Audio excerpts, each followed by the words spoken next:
আমার নাম সবিতা, বয়স 18 কি 19 হবে। এই বয়সের মেয়েরা যেমন রঙিন স্বপ্ন আর অফুরান্ত স্বাধীনতা নিয়ে ভাবতে ভালোবাসে, আমিও তার ব্যতিক্রম নই। সদ্য ইন্টার ফাইনাল পরীক্ষায় শেষ করেছি। ফলাফল যাই হোক না কেন, মাথার উপর থেকে যেন কয়েক মনের একটা বোঝা নেমে গেছে।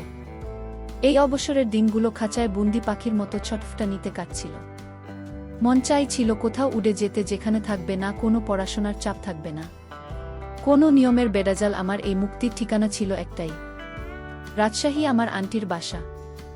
আন্টির থেকেও বেশি টান ছিল আমার খালাতো বোন নীলার জন্য। নীলা আমার শুধু বোন নয়, আমার ছোটবেলার সবচেয়ে প্রিয় বান্ধবী। ওর সাথে আমার শৈশবের হাজারো স্মৃতি জড়িয়ে আছে। একসাথে লুকোচুরি খেলা, কাঁচা আম পেড়ে নুন মরিচ দিয়ে খাওয়া, মেলায় গিয়ে রঙিন চুড়ি আর বাতাসা কেনা। কত কি সময় সাথে সাথে আমরা বড় হয়েছি, দূরত্ব বেড়েছে, কিন্তু মনের টানটা এক বিন্দুও কমেনি। শেষবার যখনও আমাদের বাড়ি এসেছিল তখন আমরা ক্লাস 7-এ পড়ি। তারপর আর দেখা হয়নি। ফোন এর যুগে কথা হলেও সামনাসামনি বসে গল্প করার আনন্দই আলাদা। তাই পরীক্ষার পর থেকেই আমার মনটা নীলার জন্য উতলা হয়েছিল। কিন্তু আমার এই ইচ্ছার পথে সবচেয়ে বড় বাধা ছিল আমার বাবা। বাবা পোস্ট অফিস-এ চাকরি করেন। তিনি যেমন স্নেহশীল তেমনি রক্ষণশীল তার চোখে। আমি এখনও সেই ছোট্ট খুকি যে একা একা রাস্তা পার হতেও ভয় পায়। আমি যখনই রাজশাহীতে যাওয়ার কথা তুলতাম, তিনি একটাই উত্তর দিতেন, আমি ছুটি পেলে তোকে নিয়ে যাব মা, একা একা এত দূরের পথ যাওয়া ঠিক না। বাবার ছুটির জন্য অপেক্ষা করা মানে যেন অনন্তকাল ধরে বসে থাকা। তার অফিসের কাজের চাপে ছুটি পাওয়া ছিল প্রায় অসম্ভব। আমি দিনের পর দিন ক্যালেন্ডারের পাতায় তাকিয়ে থাকতাম আর ভাবতাম কবে বাবার ছুটি হবে, কবে আমি নীলার সাথে দেখা করতে পারব। আমারই ছটফটানি দেখে মা বুঝতে পারছিলেন। একদিন সন্ধ্যায় আমি মন খারাপ করে বারান্দায় বসেছিলাম। মা আমার পাশে এসে বসলেন, মাথায় হাত বুলিয়ে দিয়ে বললেন, কি রে, মন খারাপ? আমি মায়ের কোলে মাথা রেখে বললাম, মা আমার আর ভালো লাগছে না। কবি যে বাবার ছুটি পাবে, নীলার সাথে দেখা করার জন্য খুব ইচ্ছে করছে। মা একটা দীর্ঘশ্বাস ফেলে বললেন, তোর বাবার কথা তো তুই জানিস, তোকে একা ছাড়তে বড্ড ভয় পায়। আমি মুখ ফুলিয়ে বললাম, আমি কি এখন ছোট আছি মা? আমি একাই যেতে পারবো। তুমি বাবাকে একটু বোঝাও না প্লিজ। মা আমার দিকে কিছুক্ষণ তাকিয়ে রইলেন। হয়তো আমার চোখের আকুতিটা তিনি পড়তে পেরেছিলেন। তিনি বললেন, আচ্ছা আমি কথা বলে দেখব, কিন্তু তুই সত্যি একা যেতে পারবি? রাজশাহী তো অনেক দূর, রাস্তাঘাট সব জিনিস। আমি আত্মবিশ্বাসের সাথে বললাম, কেন চিনব না মা, আগে 2বার গিয়েছি তো, আমি ঠিক চলে যেতে পারবো। তুমি শুধু বাবাকে রাজি করাও। পরদিন সকালে নাস্তা টেবিল এ মা কথাটা তুললেন। বাবা প্রথমে শুনেই একেবারে বেঁকে বসলেন না। এটা কোনোভাবেই সম্ভব না, সবিতা একা যাবে, এটা আমি ভাবতেও পারি না। রাস্তাঘাটে কত রকম বিপদাপদ হতে পারে। মা শান্ত গলায় বাবাকে বোঝাতে লাগলেন, শুনো, মেয়েটা বড় হয়েছে, ওকে একটু আত্মনির্ভরশীল হতে দাও।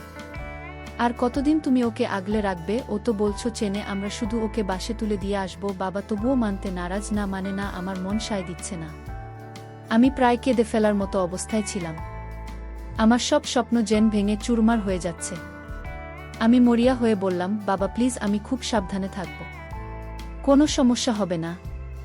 তাছাড়া তোমার তো ফোন আছেই, আমি কিছুক্ষণ পর পর তোমাকে জানাব। আমার আর মায়ের ক্রমাগত অনুরোধে বাবার কঠিন মনটা অবশেষে একটু নরম হল।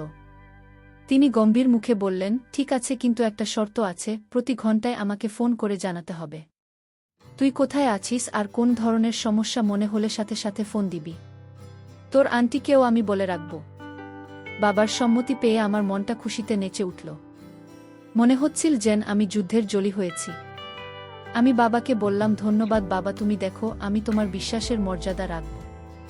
অবশেষে আমার অপেক্ষার অবসান হলো। পরের দিনই আমার যাওয়ার দিন ঠিক হলো। আমি সারা রাত উত্তেজনায় ঘুমাতে পারিনি।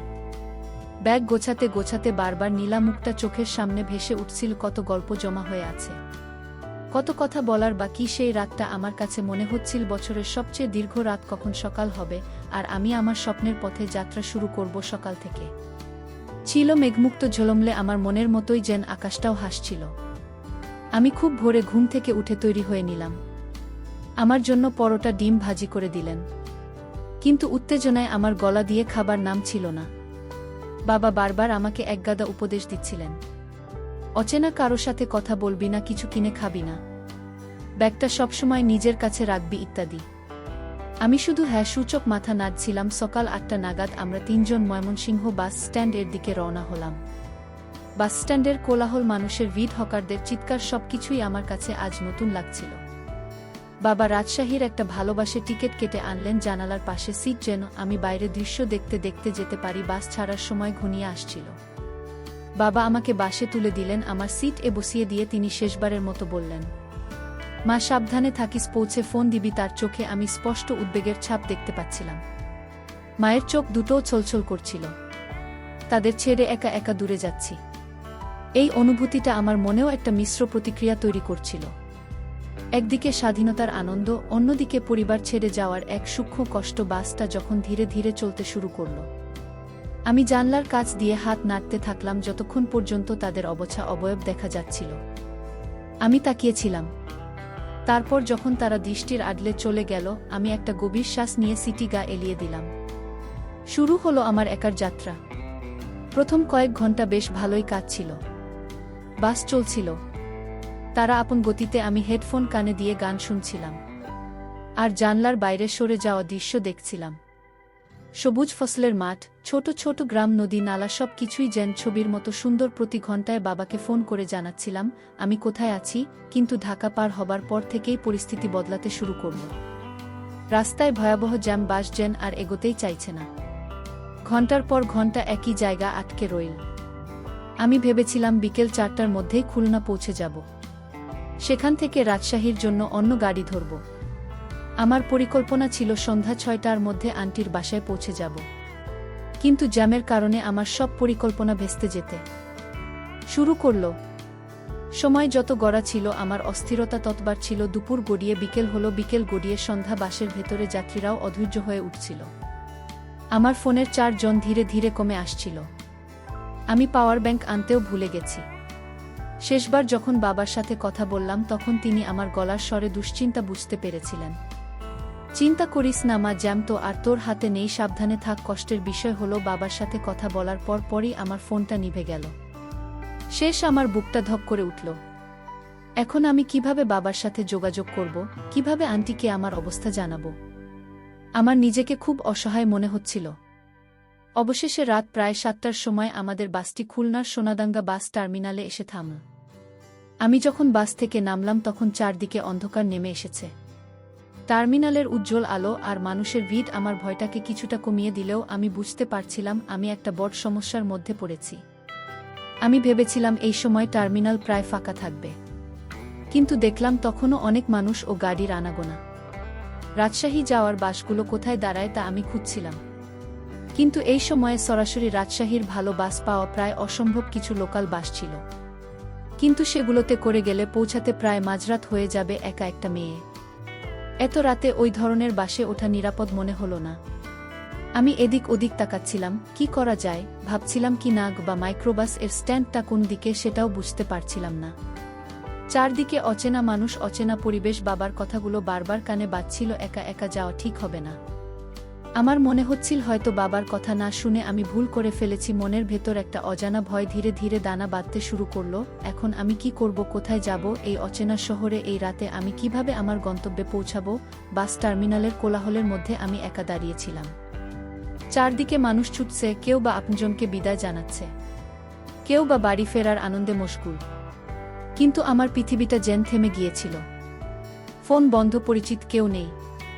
আর রাত বাড়ার সাথে সাথে চারপাশের পরিবেশটাও কেমন যেন অচেনা। আর মনে হচ্ছিল, আমি ভাবলাম মাইক্রোবাস স্ট্যান্ড এগিয়ে দেখি যদি কোনো গাড়ি পাওয়া যায়। মাইক্রোবাসগুলো সাধারণত দ্রুত যায় এবং কিছুটা আরামদায়কও হয়। আমি একজনকে জিজ্ঞেস করে মাইক্রোবাস স্ট্যান্ডের দিকে এগিয়ে গেলাম। সেখানে গিয়ে দেখলাম সারি সারি মাইক্রোবাস দাঁড়িয়ে আছে, কিন্তু বেশিরভাগই রিজার্ভ, কিছু শেয়ার্ড মাইক্রোবাস থাকলেও সেগুলোর যাত্রী প্রায় ভর্তি এবং সেগুলো রাজশাহীর দিকে যাবে না। আমার হতাশা বাড়ছিল।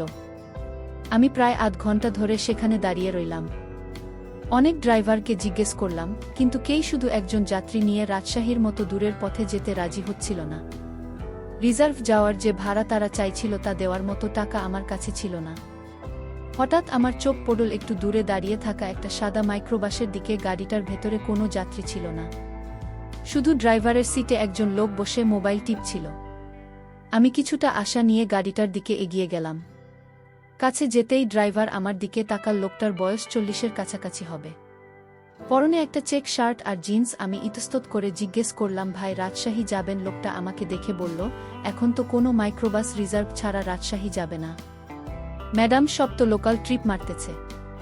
আমার আশার প্রদীপটা দপ করে নিভে গেল। আমি হতাশ হয়ে বললাম, ও আচ্ছা ঠিক আছে, আমি যখন ফিরে আসব বলে পা বাড়ালাম তখন ড্রাইভার পেছন থেকে ডেকে উঠল, শুনুন ম্যাডাম। আমি ঘুরে তাকালাম। ড্রাইভার গাড়ি থেকে নেমে আমার দিকে এগিয়ে এসে বলল, আপনার খুব দরকার মনে হচ্ছে, একা মানুষ বিপদে পড়েছেন হয়তো। ঠিক আছে চলেন, আমার ওই দিকে একটা কাজ আছে, আপনাকে নামিয়ে দিয়ে চলে যাব। লোকটার কথা শুনে যান। আমি মরুভূমিতে এক পশলা বৃষ্টি খুঁজে পেলাম। আমি কৃতজ্ঞতার সাথে বললাম, সত্যি যাবেন? আপনার অনেক উপকার হবে ভাই। ভাড়া কত দিতে হবে? ড্রাইভার একটা অদ্ভুত হাসি দিয়ে বলল, ভাড়ার কথা পরে হবে ম্যাডাম, আপনি আগে গাড়িতে এসে বসেন। তার কথাটা আমার কানে কেমন যেন খটকা লাগলো, কিন্তু সেই মুহূর্তে ওসব ভাবার মতো মানসিক অবস্থা ছিল না। আমি শুধু চাইছিলাম যত দ্রুত সম্ভব এই জায়গাটা ছিল আন্টির বাসার নিরাপদ আশ্রয়ে পৌঁছাতে। আমি আর কোনো কিছু না ভেবেই মাইক্রোবাসের পেছনের সিট এগিয়ে বসলাম। গাড়িতে ওঠার পর আমার মনে হলো, কাজটা কি আমি ঠিক করলাম? একটা সম্পূর্ণ অচেনা লোকের সাথে খালি গাড়িতে এত দূরের পথে রওনা দেওয়া কি নিরাপদ? কিন্তু তখন আর ফেরার কোনো উপায় ছিল না। ড্রাইভার গাড়িতে উঠে ইঞ্জিন স্টার্ট দিল। গাড়িটা টার্মিনালের কোলাহল ছেড়ে মূল সড়কে এসে পড়ল। শহরের আলো ঝলমলে রাস্তা পেছনে ফেলে গাড়িটা যখন অন্ধকার হাইওয়েতে প্রবেশ করল, আমার মনের ভেতরটা আবার ধুকধুক করতে শুরু করল। গাড়ির ভেতরে আমি আর ড্রাইভার ছাড়ার কোনো প্রাণী নেই। ড্রাইভার গাড়ি চালাচ্ছিল, আর কিছুক্ষণ পর পর সামনে রিয়ারভিউ মিরার দিয়ে আমার দিকে তাকাচ্ছিল। ড্রাইভার এক নজর আমার দিকে তাকালেন। তার তাকানোতে কোনো ভয় ছিল না, তবে কিছুটা অস্বস্তি হচ্ছিল। আমি অস্বস্তি কাটানোর জন্য বাইরের অন্ধকারে চোখ রাখলাম, কিন্তু মন থেকে ভয়টা কিছুতেই যাচ্ছিল না। আমার মনে হচ্ছিল আমি হয়তো একটা ভুলের চোরাবালিতে পা দিয়ে ফেলেছি, যেখান থেকে বেরিয়ে আসা খুব কঠিন হবে। গাড়িটা তখন বেশ গতিতে চলছিল। চারপাশের অন্ধকার ভেদ করে শুধু গাড়ির হেডলাইটের আলোর রাস্তাটাকে চিরে দিচ্ছিল। আমি জানালার কাজ দিয়ে বাইরে তাকিয়েছিলাম, কিন্তু ঘুটঘুটে অন্ধকারে কিছুই দেখার উপায় ছিল না। মাঝে মাঝে দুই একটা ট্রাক বা বাস তীব্র গতিতে আমাদের পাশ কাটিয়ে যাচ্ছিল। তাদের হেডলাইট এর ঝলক নিতে কিছুক্ষণের জন্য চোখ ধাঁধিয়ে যাচ্ছিল। আমার অস্বস্তিটা বাড়ছিল। ড্রাইভারের বারবার আয়নায় আমার দিকে তাকানোটা আমাকে ভীত করে তুলেছিল। আমি সিটের এক কোণে জড়সড় হয়ে বসেছিলাম। মনের ভেতরটা হুতুরির মতো পিচ ছিল। মনে মনে আল্লাহকে ডাকছিলাম আর ভাবছিলাম, কেন যে বাবার কথা শুনলাম না। কিছুক্ষণ নীরবতার পর ড্রাইভার হঠাৎ কথা বলে উঠল। তার কণ্ঠস্বরটা কেমন যেন অস্বাভাবিক রকমের মসৃণ শোনালো, ম্যাডাম আপনি কোথায় থেকে আসলেন? আমি চমকে উঠলাম, শুকনো গলা উত্তর দিলাম, ময়মনসিংহ থেকে। ও ময়মনসিংহ তো অনেক দূর। ড্রাইভার কথাটা এমনভাবে বলল যেন সে খুব অবাক হয়েছে। তো এত দূর থেকে একা একা আসলেন আপনার সাথে? আর কেউ আসেনি? তার প্রশ্নে আমার বিরক্তি লাগছিল। একজন অপরিচিত লোকের এত ব্যক্তিগত প্রশ্ন করার কি দরকার? তবু আমি নিজেকে সংযত রেখে বললাম, না, আমি একাই এসেছি। ড্রাইভার যেন আমার উত্তরটা শুনে আরও বেশি আগ্রহী হয়ে উঠল।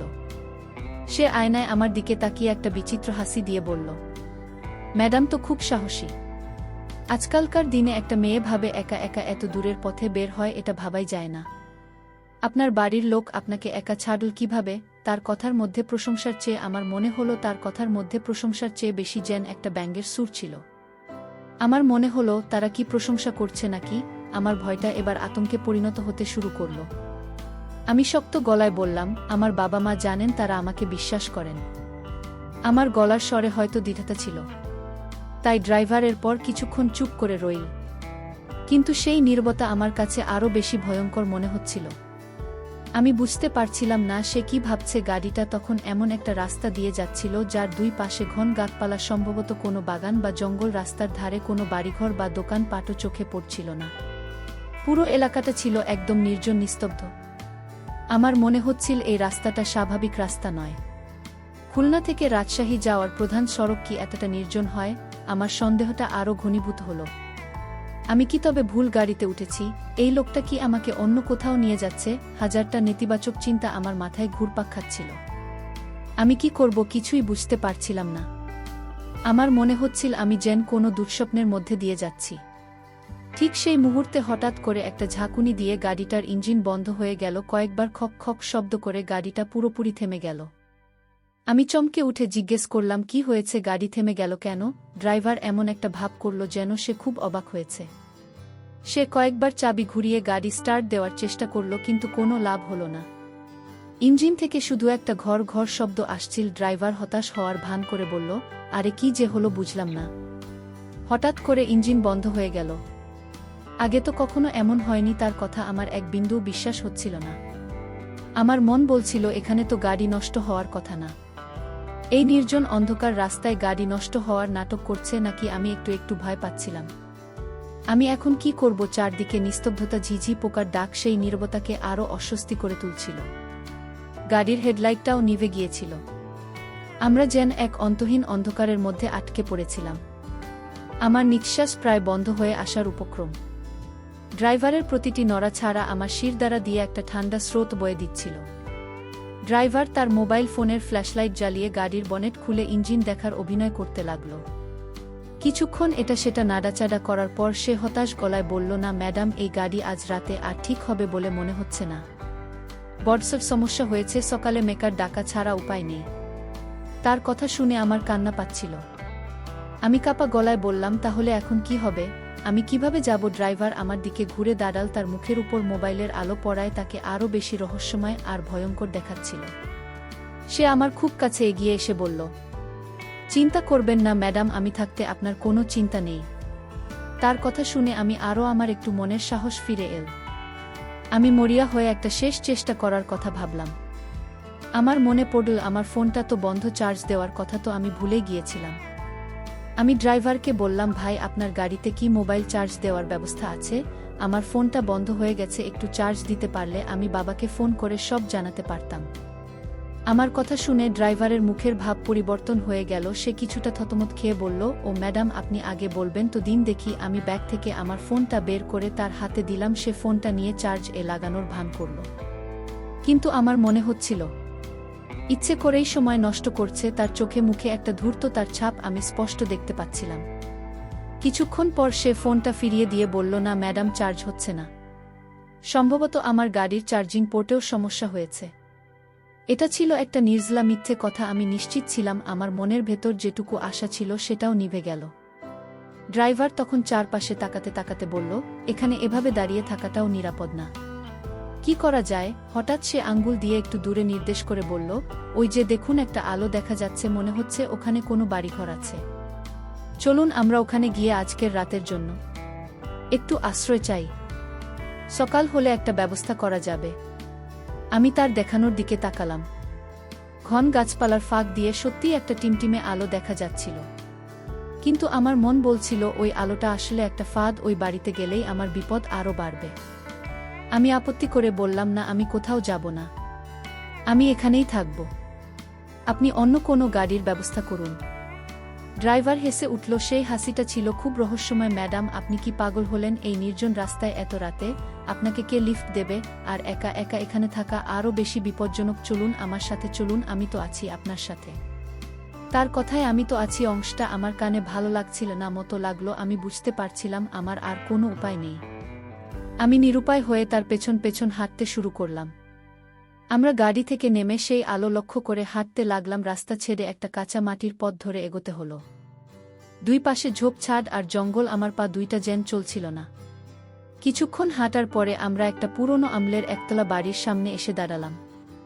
বাড়িটা দেখতে অনেকটা বাংলার মতো, চারপাশে গাছগাছালিতে ঘেরা।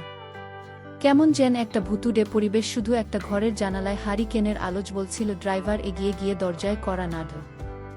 আমার মনের ভেতরটা ধরফর করছিল, কে দরজা খুলবে? সে কি এই ড্রাইভারের মতোই? সে কি আমাকে এই বিপদ থেকে রক্ষা করবে? হাজারটা প্রশ্ন আমার মাথায় ঘুরছিল, আর আমি ভয়ে কাঁপতে কাঁপতে দরজার দিকে তাকিয়ে অপেক্ষা করছিলাম। দরজায় কয়েকবার টোকা দেওয়ার পর ভেতর থেকে একটা বয়স্ক কণ্ঠের আওয়াজ ভেসে এল। কে? ড্রাইভার গলাটা স্বাভাবিক রেখে উত্তর দিল, আমি চাচা, দরজাটা একটু খুলুন, বিপদে পড়েছি। কিছুক্ষণ পর দরজা খোলার ক্যাচ ক্যাচ শব্দ হলো। দরজা খুলে একজন বয়স্ক লোক বেরিয়ে এলেন। তার বয়স আনুমানিক 60-এর বেশি হবে। মাথায় টাক, মুখে কাঁচা পাকা দাড়ি, পরনে একটা লুঙ্গি আর ফতুয়া, হাতে একটা হারিকেন ধরা। তার মুখের চামড়া ঝুলে পড়েছে, চোখে মোটা ফ্রেমের চশমা। লোকটি হারিকেনটা উঁচু করে আমাদের দিকে তাকিয়ে ভ্রু কুঁচকে জিজ্ঞেস করল, কে তোমরা? এত রাতে কি চাও? ড্রাইভার খুব বিনয়ের সাথে বলতে শুরু করল, চাচা আমরা অনেক দূর থেকে আসছি। হঠাৎ করে রাস্তার উপর আমাদের গাড়িটা নষ্ট হয়ে গেছে। এই নির্জন জায়গায় কোনো সাহায্য পাচ্ছি না। সাথে একজন মহিলা যাত্রী আছেন। যদি আজকের রাতটার জন্য আপনার বাড়িতে একটু আশ্রয় দিতেন খুব উপকার হতো। সকাল হলেই আমরা চলে যাব। আমি ড্রাইভারের কথা বলার ধরন আর ওই বয়স্ক লোকটির প্রতিক্রিয়া খুব মনোযোগ দিয়ে লক্ষ্য করছিলাম। বয়স্ক লোকটি একবার আমার দিকে তাকাল, তারপর ড্রাইভারের দিকে। ঠিক সেই মুহূর্তে আমি এমন একটা ঘটনা ঘটতে দেখলাম যা আমার মনে হালকা ভয় হলো। ড্রাইভারটি বয়স্ক লোকটির চোখের দিকে তাকিয়ে অত্যন্ত সূক্ষ্মভাবে একবার চোখের পাতা ফেলল। এটা সাধারণ কোনো পলক ফেলা ছিল না। এটা আমার কাছে স্বাভাবিক মনে হচ্ছিল না। এই দৃশ্যটা 1 সেকেন্ডেরও কম সময়ের জন্য স্থায়ী হয়েছিল। কিন্তু আমার বুঝতে বাকি রইল না যে এরা দুজন পূর্ব পরিচিত এবং এই পুরো ঘটনাটাই একটা সাজানো নাটক। লোকটি সহানুভূতির ভাব দেখিয়ে বলল, আরে এ তো মানুষেরই বিপদ। বিপদে পড়লে মানুষকে সাহায্য করতে হয়। এটাই তো ধর্ম। এটা না করলে স্বয়ং ঈশ্বরও নারাজ হবেন। এসো ভিতরে এসো। তার মুখে ঈশ্বরের কথা শুনে আমার গা ঘিন ঘিন করে উঠল। মানুষ যখন সাধুর রূপ ধারণ করে তখন তাকে সবচেয়ে বেশি রহস্যময় দেখায়। আমার মনের ভেতর তখন ঝড় বসিল। আমি এখানে এক মুহূর্ত থাকতে চাইছিলাম না। আমি মরিয়া হয়ে বললাম, না, আমি এখানে থাকব না, আমাকে অন্য একটা গাড়িতে তুলে দিয়ে আসুন। আমার আকুতি শুনে ড্রাইভার বিরক্ত হল। সে ধমকের সুরে বলল, আপনি কি বুঝতে পারছেন না রাত প্রায় 1টা বাজে, এই সময় কোথায় গাড়ি পাবেন? বয়স্ক লোকটি এবার নরম গলায় বলল, আরে মা, ভয় পাচ্ছ কেন? আমি তোমার বাবার মতো ভেতরে এসে বসো, কোনো অসুবিধা হবে না। এই বাড়িতে আলাদা ঘর আছে, সেখানে তুমি নিরাপদে থাকতে পারবে। এখান থেকে বের হওয়ার কোনো পথ আমার সামনে খোলা নেই। বাংলোকার ভিতরটা ছিল বেশ সাদামাটা, কিন্তু কেমন যেন একটা স্যাঁতস্যাঁতে অস্বস্তিকর পরিবেশ। বয়স্ক লোকটি আমাদের একটা ঘরে বসতে দিল। তারপর সে বলল, তোমরা বসো, আমি তোমাদের জন্য কিছু খাবারের ব্যবস্থা করি। সারাদিন জার্নি করে এসেছ, নিশ্চয়ই খিদে পেয়েছে। এই বলে লোকটি ভেতরের দিকে চলে গেল। আমার গলা শুকিয়ে কাঠ হয়ে গিয়েছিল। পেটে প্রচণ্ড খিদেও ছিল, কিন্তু ওই লোকের হাতের খাবার খাবার কথা আমি কল্পনাও করতে পারছিলাম না। আমার মনে হচ্ছিল ওই খাবারটা আমার কাছে সন্দেহ মনে হলো। ড্রাইভারটি আমার সামনে বসে আমার দিকে এক দৃষ্টি তাকিয়েছিল। তার দৃষ্টি দেখে মনে হচ্ছিল তিনি কিছু বলতে চান। আমি মনে মনে প্রতিজ্ঞা করলাম, যাই কিছু হোক না কেন আমি এদের কোনো খাবারের এক কণাও মুখে তুলব না। আমি জানি না আমার ভাগ্যে কি লেখা আছে, কিন্তু আমি শেষ মুহূর্ত পর্যন্ত লড়াই করব। আমার মনে হচ্ছিল আমার জীবনের সবচেয়ে রহস্যময় রাতটা কেবল শুরু হতে চলেছে। বয়স্ক লোকটি কিছুক্ষণ পর একটা প্লেটে কিছু রুটি আর ভাজি নিয়ে হাজির হলো। সে প্লেটটা আমাদের সামনে টেবিলে রেখে বলল, নাও মা, খেয়ে নাও, গরিবের বাড়িতে আর কি বা আছে। ড্রাইভার তার সাথে সাথে একটা রুটি তুলে নিয়ে খেতে শুরু করলো, যেন সে প্রমাণ করতে চাইছে যে খাবারে কোনো সমস্যা নেই। সে আমার দিকে তাকিয়ে বলল, ম্যাডাম আপনি খাচ্ছেন না যে? খেয়ে নিন, অনেক রাত হয়েছে। আমি প্লেটের দিকে না তাকিয়ে শক্ত গলায় বললাম, আমার খিদে নেই, আমি কিছু খাব না। আমার উত্তর শুনে বয়স্ক লোকটির মুখটা কঠিন হয়ে গেল। সে কিছুটা জোর করে বলল, আরে এ কেমন কথা? সারাদিন কিছু খাওনি, হয়তো সামান্য কিছু মুখে দাও, না খেলে শরীর খারাপ করবে।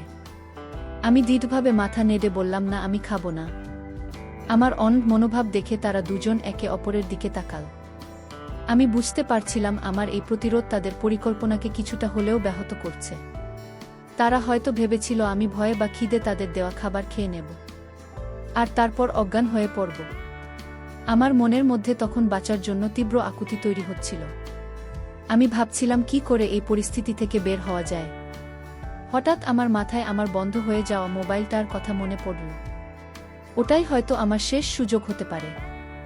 আমি ড্রাইভারের দিকে তাকিয়ে বললাম, আমার মোবাইলটা তো আপনার গাড়িতেই রয়ে গেছে, ওটাকে একটু এনে দেবেন? আমি এখানে বসে আছি।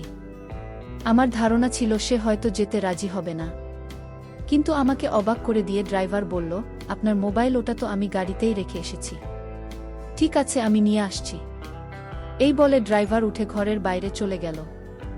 আমি অবাক হলাম, সে কেন এত সহজে রাজি হয়ে গেল? হয়তো সে ভেবেছে বন্ধ মোবাইল দিয়ে আমি আর কি বা করতে পারব, অথবা এটা হয়তো আমাকে আশ্বস্ত করার একটা কৌশল। ড্রাইভার চলে যাওয়ার পর ঘরটাতে শুধু আমি আর ওই বয়স্ক লোকটি রইলাম। ঘরের নীরবতাটা ছিল খুব ভারী। আমি লোকটির দিকে তাকাতে পারছিলাম না। আমার ভয় হচ্ছিল এই বুঝি সে আমার উপর ঝাঁপিয়ে পড়বে, কিন্তু ঘটল ঠিক তার উল্টোটা। বয়স্ক লোকটি হঠাৎ তার জায়গা থেকে উঠে আমার খুব কাছে এসে দাঁড়াল। আমি ভয়ে সিটের সাথে প্রায় মিশে গেলাম, কিন্তু লোকটি আমার কোনো ক্ষতি করল না। সে অত্যন্ত নিচু গলায় প্রায় ফিসফিস করে বলল, মা, ভয় পেও না, তোমাকে আমি একটা কথা বলবো, তুমি যদি আমার কথা শোনো তাহলে তুমি নিরাপদে থাকবে। আমি অবাক হয়ে তার মুখের দিকে তাকালাম। লোকটির চোখে আমি কোনো ধূর্ত দাবা ষড়যন্ত্র দেখতে পেলাম না, বরং সেখানে ছিল এক ধরনের সহানুভূতি আর উদ্বেগ। আমার বিশ্বাস হচ্ছিল না যে লোকটিকে আমি শয়তানের সহযোগী ভাবছিলাম সেই এখন আমাকে বাঁচানোর কথা বলছে। লোকটি তাড়াহুড়ো করে বলল, শোনো, ওই ড্রাইভারটা আমার কাছে ভালো মনে হচ্ছে না। আমি তোমাকে একটা কথা বলছি। লোকটি আবার বলল, ওই ড্রাইভার যখন ফিরে আসবে তখন তুমি এমন ভাব করবে যেন তুমি আমাকে চিনে ফেলেছ। তুমি বলবে আমি তোমার বাবার বন্ধু। প্রথমে চিনতে পারনি, কিন্তু আমার পরিচয় পাওয়ার পর আমার সব মনে পড়েছে। তুমি কি আমার কথা বুঝতে পারছো? আমি হতভম্ব হয়ে শুধু মাথা নাড়লাম। লোকটি দ্রুত বলে, চল, এই জায়গাটা আসলে একটা মাছের ঘামারের বাংলো। আমি এখানকার পাহারাদার, রাতে আমি এখানেই থাকি। আমি তোমাকে বাঁচানোর জন্যই এই নাটকটা করতে বলছি। তুমি শুধু আমার কথামতো কাজ করো। আমি তোমাকে আমার নিজের বাড়িতে নিয়ে যাব। সেখানে আমার স্ত্রী আছে। তুমি পুরোপুরি নিরাপদে থাকবে। বয়স্ক লোকটির কথাগুলো আমার কানে অমিতের মতো সোনাল অন্ধকারের মধ্যে আমি যেন এক চিলতে আসার আলো দেখতে পেলাম। আমার মন বলছিল এই লোকটিকে বিশ্বাস করা যায়। তার চোখে আমি কোনো ছলনা দেখতে পাচ্ছিলাম না। ঠিক সেই মুহূর্তে বাইরে পায়ের আওয়াজ শোনা গেল। ড্রাইভার ফিরে আসছিল। বয়স্ক লোকটি দ্রুত তার আগের জায়গায় গিয়ে বসে পড়ল এবং স্বাভাবিক হওয়ার ধান করল। ড্রাইভার ঘরে ঢুকে আমার হাতে মোবাইলটা দিয়ে বলল, নিন আপনার মোবাইল, কিন্তু কোনো লাভ নেই, এখনও বন্ধ, চার্জ ওঠেনি। তার কথা শুনে আমার সন্দেহ আরও দৃঢ় হল যে সে ইচ্ছে করেই চার্জ দেয়নি। কিন্তু এখন আর আমার ওসব নিয়ে চিন্তা ছিল না। আমার মাথায় তখন শুধু ওই বয়স্ক লোকটি শেখানো পরিকল্পনা ঘুরছিল। আমি একটা গভীর শ্বাস নিলাম। এখন আমাকে আমার জীবনের সবচেয়ে বড় অভিনয়টা করতে হবে। আমার এই অভিনয়ের উপরই নির্ভর করছে আমার জীবন ও নিরাপত্তা। ড্রাইভার আমার পাশে এসে বসতে যাচ্ছিল। ঠিক তখনই আমি আমার সমস্ত সাহস এক করে নাটকটা শুরু করলাম। আমি বয়স্ক লোকটির দিকে কিছুক্ষণ অবাক হয়ে তাকিয়ে থাকার ভান করলাম। তারপর কিছুটা আনন্দের সাথে বলে উঠলাম, চাচা, আমি তো আপনাকে চিনতেই পারিনি। আপনি তো রফিক চাচা, তাই না? আমার বাবার বন্ধু। আমার কথা শুনে ড্রাইভার যেন আকাশ থেকে পড়ল। সে অবাক হয়ে একবার আমার দিকে আরেকবার বয়স্ক লোকটির দিকে তাকাতে লাগলো। তার চোখে মুখে ছিল রাজ্যের বিস্ময় আর অবিশ্বাস। বয়স্ক লোকটি অর্থাৎ রফিক চাচা আমার অভিনয়ের সাথে তাল মিলিয়ে হেসে উঠলেন। তিনি বললেন, আর এই সবিতা মা, তুই? আমি তো প্রথমে তোকে একদমই চিনতে পারিনি। কত ছোট দেখেছি তোকে, এখন কত বড় হয়ে গেছিস। আমি উঠে গিয়ে তাকে কদম বুসি করার ভান করলাম। তিনি আমার মাথায় হাত রেখে বললেন, বেঁচে থাক মাতা। তুই এখানে এই ড্রাইভারের সাথে কি হয়েছে? আমি ড্রাইভারের দিকে তাকিয়ে বললাম, আমি তো রাজশাহী আন্টির বাসায় যাচ্ছিলাম। পথে গাড়ি নষ্ট হয়ে যাওয়ায় এই ভাইয়াটা আমাকে এখানে নিয়ে এসেছেন। কিন্তু আমি তো জানতাম না যে এটা আপনার বাংলো। এখন আর আমার কোনো চিন্তা নেই চাচা, আমি আপনার সাথেই আপনার বাসায় চলে যাব। তারপর ড্রাইভারের দিকে ফিরে বললাম, ভাইজা, আপনাকে অনেক ধন্যবাদ সাহায্যের জন্য। এখন তো আমি আমার আত্মীয়কে পেয়ে গেছি। আমি ওনার সাথে চলে যাব। আপনি সকালে আপনার গাড়ি ঠিক করে নিয়ে যাবেন। আমার কথাগুলো ছিল ড্রাইভারের জন্য বিনা মেঘে বজ্রপাতের মতো। তার মুখটা ভাইকাশে হয়ে গিয়েছিল। সে হয়তো তার জীবনের সবচেয়ে বড় ধাক্কাটা খেয়েছিল। তার সমস্ত পরিকল্পনা এক মুহূর্তে ধুলোয় মিশে গেছে। সে বুঝতে পারছিল না কি বলবে বা কি করবে। সে তোতলাতে তোতলাতে বলল, কিন্তু ম্যাডাম, আপনি তো আগে বলেননি। রফিক চাচা এবার কিছুটা কঠোর গলায় বললেন, ও আগে বলবে কিভাবে? ও তো আমাকে চিনতেই পারিনি। এখন যখন চিনেছে তখনও আমার সাথেই যাবে, এটাই স্বাভাবিক। তোমার কোনো সমস্যা আছে? ড্রাইভারের আর কিছু বলার ছিল না। তার মুখটা ভয়ে চুপসে গিয়েছিল। সে হয়তো বুঝতে পেরেছিল এখানে আর বেশি বাড়াবাড়ি করলে তার নিজেরই বিপদ হতে পারে। সে পরাজিত সৈনিকের মতো মাথা নিচু করে বসে রইল। রফিক চাচা আমাকে বললেন, চল মা, আমার সাথে চল, তোর চাচি তোকে দেখলে খুব খুশি হবে। আমি আমার ব্যাগটা নিয়ে রফিক চাচার পেছন পেছন বাংলো থেকে বেরিয়ে এলাম।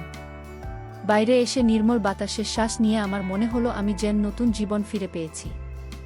আমরা সেই কাঁচা রাস্তা ধরে কিছুটা এগিয়ে যাওয়ার পর একটা ছোট টিনের ঘরের সামনে এসে দাঁড়ালাম। এটাই ছিল রফিক চাচার আসল বাড়ি। দরজা খুললেন একজন মই চেহারার মহিলা, রফিক চাচার স্ত্রী। আমার চাচি তিনি সব শুনে আমাকে বুকে জড়িয়ে ধরলেন। সেই রাতে আমি তাদের কাছে যে আশ্রয়, যে নিরাপত্তা আর যে ভালোবাসা পেয়েছি তা আমি কোনো দিন ভুলব না। চাচি আমাকে নিজের মেয়ের মতো যত্ন করে খাওয়ালেন এবং ঘুমানোর ব্যবস্থা করে দিলেন। পরদিন সকালে রফিক চাচা আমার কাছ থেকে বাবার নাম্বার নিয়ে তাকে ফোন করলেন। তিনি বাবাকে সংক্ষেপে সবটা জানালেন এবং আশ্বস্ত করলেন যে আমি সম্পূর্ণ নিরাপদে আছি। ফোন পেয়ে বাবা যেন হাতে আকাশের চান পেলেন। তিনি ঠিকানা নিয়ে যত দ্রুত সম্ভব চলে আসার কথা বললেন। দুপুরের মধ্যেই বাবা সেখানে এসে পৌঁছালেন। আমাকে অক্ষত অবস্থায় দেখে তিনি কান্নায় ভেঙে পড়লেন। তিনি রফিক চাচাকে জড়িয়ে ধরে বললেন, ভাই, আপনি আজ আমার মেয়েকে বাঁচিয়ে আমার পুরো পরিবারকে কিনে নিলেন। আপনার এই দিনের কথা আমি কোনো দিন ভুলতে পারব না। আপনার মতো মানুষ আছে বলেই হয়তো পৃথিবীটা এখনও এত সুন্দর। বাড়ি ফেরার সময় বাবা আর আমি দুজনেই চুপচাপ ছিলাম। আমার চোখের সামনে বারবার গত রাতের ভয়ঙ্কর ঘটনাগুলো ভেসে উঠছিল। এই ঘটনাটি আমাকে জীবনের এক কঠিন সত্য শিখিয়ে দিয়েছে। এই পৃথিবীর পথে যেমন পদে পদে বিপদ লুকিয়ে থাকে, ঠিক তেমনি দেবদূতের মতো কিছু ভালো মানুষও থাকেন যারা নিঃস্বার্থভাবে অন্যের সাহায্যে এগিয়ে আসেন। রফিক চাচার মতো মানুষেরা কোনো প্রচার বা স্বীকৃতির জন্য অপেক্ষা করেন না। তারা নীরবে মানবতাকে বাঁচিয়ে রাখেন। এই গল্পটি আমাদের শেখায় যে বিপদে পড়লে ধৈর্য, বুদ্ধিমত্তার সাথে পরিস্থিতি মোকাবিলা করতে হয় এবং অপরিচিত মানুষকে বিশ্বাস করার আগে নিজের ষষ্ঠ ইন্দ্রিয়কে গুরুত্ব দেওয়া উচিত। একই সাথে এটি সমাজের সেই সমস্ত মহান মানুষদের প্রতি এক শ্রদ্ধাঞ্জলি যাদের নিঃস্বার্থপরতার কারণেই এই পৃথিবীটা আজও বসবাসের যোগ্য হয়ে আছে।